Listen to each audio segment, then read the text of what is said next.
Imagine if you were living in prehistoric times. Imagine waking up in the morning, and the first thing you hear is not the sound of motorcycles, or phone notifications, or an alarm, but the sound of wild animals near the bushes, cold air, wet ground, and your stomach is hungry. Very hungry. The question is no longer about what work needs to be done today, but will I be able to eat today or not? Here is the strange part. Many people imagine life in prehistoric times as something simple. No bills, no traffic jams, no social media, no career pressure, as if prehistoric humans lived more freely than we do. But is that really true? Because if we were truly transported to prehistoric times today, most likely we would not survive for more than a few days. And the reason is not only because of wild animals, but because almost all of the basic skills needed to live have disappeared from us. Try thinking about something very small, drinking water. Today, you feel thirsty, and you just turn on the tap, or buy a bottle of water at a small shop. Done. But in prehistoric times, water could become a threat, because humans had to know which water was safe to drink, which contained bacteria, which could make the entire group sick, and that is only water. Not even food yet, not even the weather, not even small wounds that could turn into deadly infections. In the modern world, almost all of life's problems are solved by systems we do not see. Farmers grow food. Doctors understand diseases. Technology maintains room temperature. The internet stores knowledge. We feel independent, even though in reality we live on top of a massive network of support. Now imagine all of that disappearing overnight. No electricity. No supermarkets. No medicine. What is the first skill that is truly useful? Not a title, not a certificate, not even a particular academic degree, but a very ancient ability. Finding food, reading nature, starting a fire, knowing when to run. Suddenly, the modern human mind looks very fragile. There is a major misunderstanding about prehistoric humans. Many people imagine they were stupid because they had no technology. But in reality, their brains were not very different from ours. If a prehistoric human baby were born today and raised in a modern city, most likely they would grow up like an ordinary human being. Because what is different is not the capacity of the brain, but the environment that shapes it. And that prehistoric environment was brutal.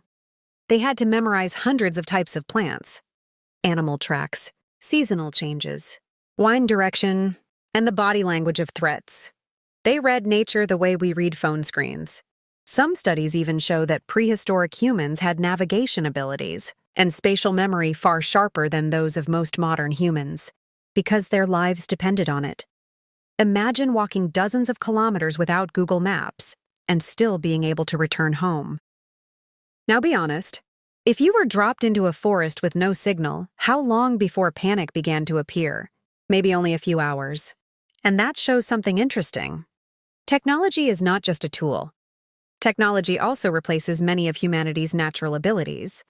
The more comfortable our lives become, the fewer things we truly need to master. We do not need to know how to hunt. We do not need to know how to make fire. We do not need to understand the weather just by looking at clouds. Everything is simplified, and that is good. But there is a hidden price: dependence. There is a popular image of prehistoric humans. Someone walking alone in the middle of the wilderness. But in reality, humans survived precisely because of groups. Humans are not the fastest animals, not the strongest, not the most ferocious. Compared to lions, we lose. Compared to bears, we lose. Compared to many other animals, we even appear weak. But humans have something strange: cooperation. In prehistoric times, being alone meant almost certain death. Because hunting required coordination. Protecting children required a group. Fighting predators required many eyes. And this is where something interesting appears. Many modern social pressures actually come from prehistoric times. The fear of rejection. The fear of being humiliated. The fear of not being considered part of the group. All of those were once extremely important for survival. If a group cast you out thousands of years ago, your chances of survival dropped drastically. So the human brain evolved to care deeply about social acceptance. That is why today, negative comments on the internet can feel so painful, even though they do not actually threaten our lives. Our ancient brains still react as if social rejection is a major danger. Ironically, many modern people actually long for prehistoric life. They imagine living close to nature, without deadlines, without digital pressure, and perhaps there really is a part of humanity that is slowly disappearing in modern life. Prehistoric humans moved almost all day long. They were exposed to natural sunlight. They slept according to the rhythm of the night. Social interaction happened directly, not through screens. According to some researchers, the human body is not truly prepared to face the rhythm and pressures of the modern world. Our bodies were designed to move, but now we sit for hours. Our brains were designed to face occasional threats, but now they are bombarded with information without end. Yet at the same time, we often forget one important detail.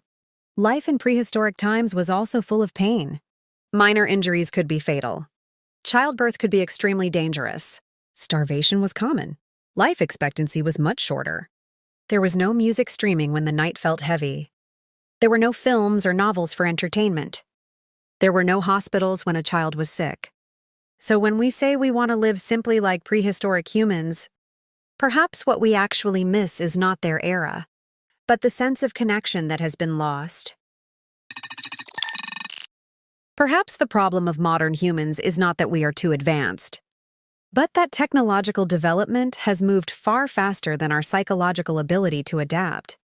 Our bodies live in the present, but most of our instincts still come from the prehistoric world.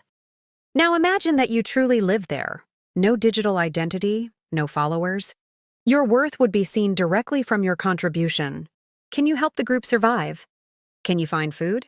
Protect other members? Read danger? Social status emerged from real function. And interestingly, most modern humans would probably feel very unprepared, because modern life has taken humans farther and farther from their natural way of living. Someone can be very famous, but not know how to grow food. Life becomes more luxurious but more fragile in the face of small disruptions. In prehistoric times, nature did not care about your status. Nature only cared whether you were able to adapt. And perhaps that is the oldest law in human history. It is not the strongest who survive, but those most capable of adapting. Then an even stranger question arises. If modern humans are so dependent on technology, are we actually becoming weaker? The answer is not that simple, because technology is also part of human evolution. Stone axes were once technology. Fire was technology. Language was technology.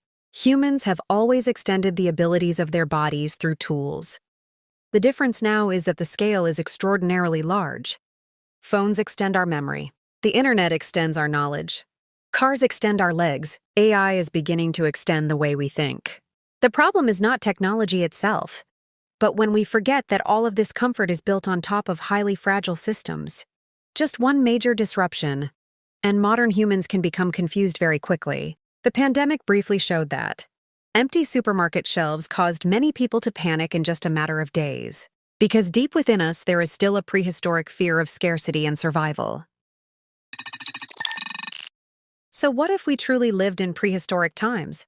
At first, we might be amazed by the night sky, darker and more beautiful than ever, by forests that feel alive, by a world without notifications. But after that, we would begin to realize something. That modern life, which we often complain about, is actually the result of thousands of years of humans trying to reduce suffering. And ironically, precisely because our lives are now safer, we have the space to feel anxious about things that prehistoric humans never had time to think about. Prehistoric humans did not overthink about their future careers. They were busy making sure they could see the sun tomorrow morning. Perhaps that is why questions about prehistoric times are not only about the past, but about who we are now, about how much comfort helps our lives, and how much of it actually makes us increasingly dependent. Because if all technology disappeared tomorrow morning, what would remain would not be the modern world. What would remain is humanity. And perhaps far beneath all the screens, applications, and great cities, there is still a small part within us that has never truly left prehistoric times.